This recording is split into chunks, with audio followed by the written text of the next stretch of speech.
So in continuation to our series, let us now look at the next alphabet जो कि है Beth. अब यहाँ पर हम लोगों को कुछ नई चीजें देखने को मिलेगी। सबसे पहले तो चलिए इसको लिखते हैं। ओके, सो इस तरीके से बेसिकली बेथ लिखी जाती है। ओके, आप ऊपर से ऐसे लाए और उसके बाद नीचे से। ध्यान रखिएगा ये पर्टिकुलर चीज होना जरूरी है बेथ में। उसका कारण ये है, इसका एक स्पिरिचुअल मतलब भी होता है और उसके साथ साथ ये दूसरे कोई एक अक्षर से इसको डिफरेंशिएट भी करता है, अलग करता है। सो ये इब्रानी भाषा का दूसरा अक्षर है जिसको हम लोग कहते हैं बेथ। आप लोग बहुत बार सुने होंगे शब्द जैसे कि बेथेल या फिर बेथेस्दा।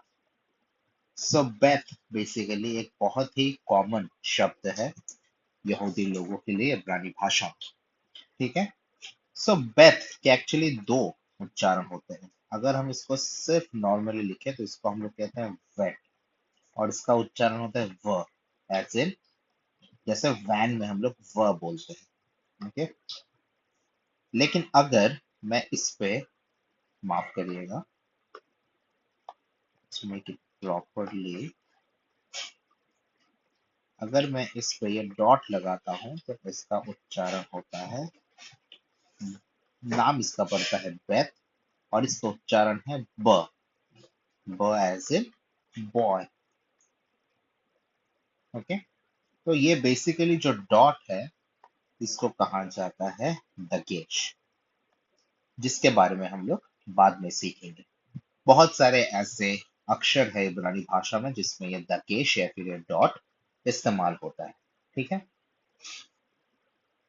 सो ये बेथ को लेके हम लोग अब बाकी डिटेल्स को देखेंगे। सबसे पहली चीज जैसे हम लोग स्टडी करते हैं कि इसका संख्या क्या है। इसका संख्या है 2।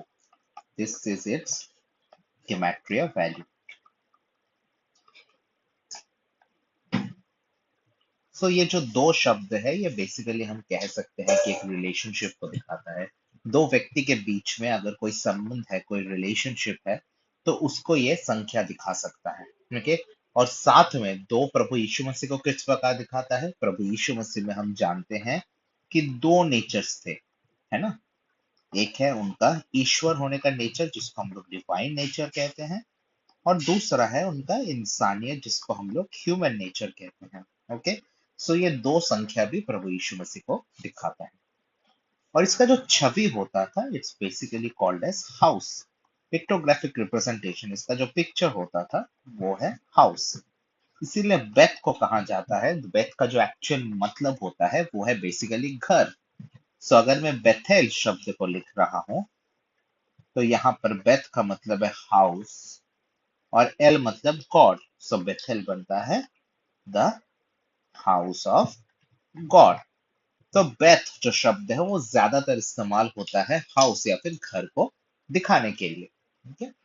और उसके साथ साथ हमें यह भी जानने का जरूरत है कि इसका उच्चारण कैसा है, जो ऑलरेडी मैंने बताया कि अगर इसमें ये डॉट है तो फिर उसका उच्चारण होगा ब का, जैसे कि बॉय, जैसे कि बालाम, जैसे कि बेथेल, जैसे कि बेथेस्दा, बेथशेदा, इस तरीके से। लेकिन अगर उसमें ये डॉट यानी कि दकेश नहीं है तो उसका उच्चारण होगा व जैसा, व जैसे इंग्लिश में वैन होता है उस तरीके से। ओके, तो ये बात हमें देखने के लिए बहुत ज्यादा जरूरी है। और उसके साथ हम लोग देखेंगे कि इसका जो स्पिरिचुअल मीनिंग है या फिर इसका जो प्रोफेटिक मीनिंग है वो क्या है। बेथेल का जो प्रोफेटिक मीनिंग है वो बेसिकली दिखाता है सन, यानी कि पुत्र को। सो हम कह सकते हैं Bethel is the son of the house, है ना। हम लोग देखे थे एलेफ। एलेफ कौन था? He was the master of the house, है ना। हम लोग इसको स्टडी किए थे। ये है एलेफ। और किस तरीके से हम लोग एलेफ को लिखे थे आपको याद होगा। This was basically how aleph was written. So Bethel कौन है? The son of the house, घर का पुत्र, या फिर हम लोग कह सकते हैं the chief sun of the house, घर का जो मुख्य पुत्र है वो है बेथेल। सो इस वजह से जो, नॉट बेथेल, बेथ, तो इस वजह से बेथ किसको दिखाता है? प्रभु यीशु मसीह को दिखाता है। तो एक और बार देख लेते हैं। ये दूसरा अक्षर है जिसका नाम है बेथ। इसका जो संख्या है वो है 2। इसका मतलब होता है घर का। इसका जो पिक्चोरियल मतलब है वो है घर। और उसके साथ इसका जो प्रोफेटिक मीनिंग एक और होती है वो है पुत्र। ओके। इब्रानी भाषा में जो शब्द है, जो पहला अक्षर बाइबल का हम लोग को मिलता है वो है बरशीत। और जो बरशीत शब्द है जिसके द्वारा, जिसको हम लोग कहते हैं इन द बिगिनिंग या फिर आदि में, तो वो बेथ से शुरू होती है। सो एलेफ एक्चुअली वो पूरा शांत समय है बरशीत से पहले। और जो पहला अक्षर हमें बाइबल में दिखती है वो, that is actually Beth. That is the first letter of the Hebrew alphabet, और उससे वो शब्द शुरू होता है जिसको हम लोग कहते हैं बरशीत। ओके। तो इसका उच्चारण क्या है? ब या फिर व, डिपेंडिंग ऑन कहां पर उसका दगेश या फिर वो डॉट लगा हुआ है। जो तीसरा अक्षर है उसको हम लोग कहते हैं गिमेल। गिमेल, इसका उच्चारण भी होता है ग का, लेकिन सबसे पहले इसको लिखना देखते हैं हम लोग। सो गिमेल बेसिकली एक चलते हुए इंसान जैसा दिखता है। It's like a walking man. देखिए इसको किस तरीके से लिखना है। बहुत सारे लोग इसको कंफ्यूज करते हैं, जो हमारे ग्रीक भाषा, यूनानी भाषा के लैम्डा है उसके साथ, बट दिस इज एक्चुअली गिमेल। इसको भी शॉर्ट में हम लोग देखेंगे। इसका जो पिक्चर मीनिंग होता है that is basically called as camel. ऊंट को दिखाता है। तो जिस प्रकार ऊंट बोझ उठाता है, उस प्रकार प्रभु यीशु मसीह भी हमारे पाप का बोझ उठाया था। ऊंट एक ऐसा है, जानवर है, जो कठिन समय में हम लोग के लिए प्रबंध को करता है। तो उसी तरीके से गिमेल भी प्रभु यीशु मसीह को दिखाता है। इसका जो गेमेट्रिया वैल्यू है, जो संख्या है, वो है 3। और 3 एक बहुत महत्वपूर्ण संख्या है, क्योंकि हम जानते हैं कि ये त्रिएक परमेश्वर को दिखाता है, पिता, पुत्र, पवित्र आत्मा। और प्रभु यीशु मसीह मृतकों में से 3 दिन बाद जी उठे थे। और उसके साथ साथ तीसरे दिन में जो धरती है, उसमें हम लोग देखते हैं कि तीसरे दिन में पेड़ पौधे भी उगे थे। तो बेसिकली ये जो गिमेल है, ये दिखाता है प्रबंध को, ये दिखाता है प्रोविडेंस को, प्रबंध। ओके। और उसके साथ साथ ऑब्वियसली ये प्रभु यीशु मसीह को भी दिखाता है।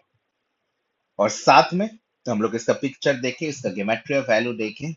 इसका जो प्रोफेटिक मीनिंग होता है वो है एक धनी व्यक्ति का। It's a rich man. Okay. जो गिमेल है ये एक धनी व्यक्ति है। तो जो हम लोगों को अपना सारा चीज देता है, तो उस तरीके से भी क्या है कि हम जानते हैं कि गिमेल प्रभु यीशु मसीह को दिखाता है। अब इसका प्रोनाउंसिएशन वो बहुत इंपॉर्टेंट है। इसका प्रोनाउंसिएशन होता है ग, एज इन गन, या फिर गाना जो हिंदी में बोलते हैं, वहां पर जो ग उच्चारण होता है। बहुत सारे शब्द हम लोग ईमेल से देखते हैं, जैसे कि एक शब्द होता है बाइबल में जिसको कहते हैं गमाल। ओके, गाद, गमालियल, ऐसे बहुत सारे शब्द है जिसमें हम लोग गिमेल ये अक्षर को इस्तेमाल होते देखते हैं। तो इसका उच्चारण क्या हो गया? ग हो गया।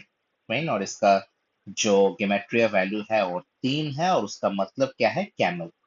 तो आज बेसिकली हम लोगों ने 2 अक्षर सीखे। एक है बेथ, दिस इज बेथ। और अगर इसमें डॉट ना हो तो वो बनता है वेथ। और ये बेसिकली, सॉरी, ये हमारा ऑटो करेक्शन हो गया। सो एक और बार ड्रॉ करते हैं। ये है बेथ या फिर वेथ। और उसके साथ हम लोगों ने देखा गिमेल को, जो कि तीसरा अक्षर। ओके। आप लोग इसको लिखना प्रैक्टिस करिए। फिर से हम एलेफ से देखेंगे। सो ये बेसिकली पहला अक्षर एलेफ। उसके बाद जो दूसरा अक्षर, अभी के लिए इसको आप बिना डॉट के ही लिखने का कोशिश करिए, दैट इज बेथ। और जो तीसरा अक्षर है वो है गिमेल। जो चौथा अक्षर इसके बाद हम लोग सीखेंगे, दैट इज दलित, जिसके बारे में हम लोग अगले वीडियो में देखेंगे। थैंक